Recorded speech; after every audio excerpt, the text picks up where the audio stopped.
ಅಹಮದಾಬಾದ್ನ ದುರಂತ ಸ್ಥಳಕ್ಕೆ ಪ್ರಧಾನಿ ನರೇಂದ್ರ ಮೋದಿ ಭೇಟಿ ನೀಡಿ 10 ನಿಮಿಷ ಘಟನಾ ಸ್ಥಳವನ್ನು ಪರಿಶೀಲನೆ ನಡೆಸಿದ್ದಾರೆ.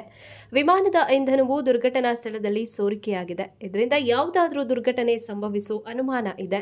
ಈ ಹಿನ್ನೆಲೆಯಲ್ಲಿ ಸುರಕ್ಷತಾ ಕಾರಣಗಳಿಂದಾಗಿ ಭದ್ರತಾ ದೃಷ್ಟಿಯಿಂದ ಹೆಚ್ಚಿನ ಹೊತ್ತು ದುರಂತ ಸ್ಥಳದಲ್ಲಿ ನಿಲ್ಲದಂತೆ ಭದ್ರತಾ ಸಿಬ್ಬಂದಿ ಮುನ್ನೆಚ್ಚರಿಕೆ ಕ್ರಮ ಕೈಗೊಂಡಿದ್ರು.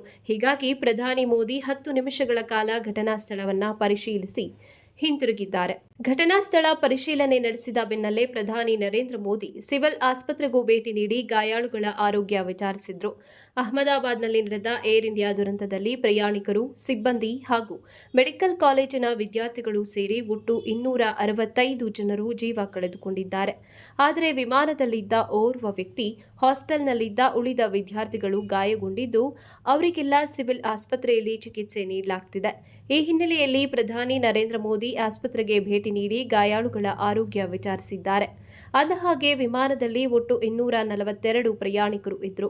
ಅವರಲ್ಲಿ ವಿಶ್ವಾಸ್ ಕುಮಾರ್, ರಮೇಶ್ ಅನ್ನೋರು ಜಿಗಿದು ಪ್ರಾಣ ಉಳಿಸಿಕೊಂಡಿದ್ದಾರೆ. ಇನ್ನುಳಿದ 241 ಪ್ರಯಾಣಿಕರು ಅಲ್ಲೇ ಜೀವ ಬಿಟ್ಟಿದ್ದಾರೆ. ಬೋಯಿಂಗ್ ವಿಮಾನ ಹಾಸ್ಟೆಲ್ ಮೇಲೆ ಬಿದ್ದಿದ್ದರಿಂದ 24 ಮೆಡಿಕಲ್ ವಿದ್ಯಾರ್ಥಿಗಳು ಕೂಡ ಪ್ರಾಣ ಕಳೆದುಕೊಂಡಿದ್ದಾರೆ.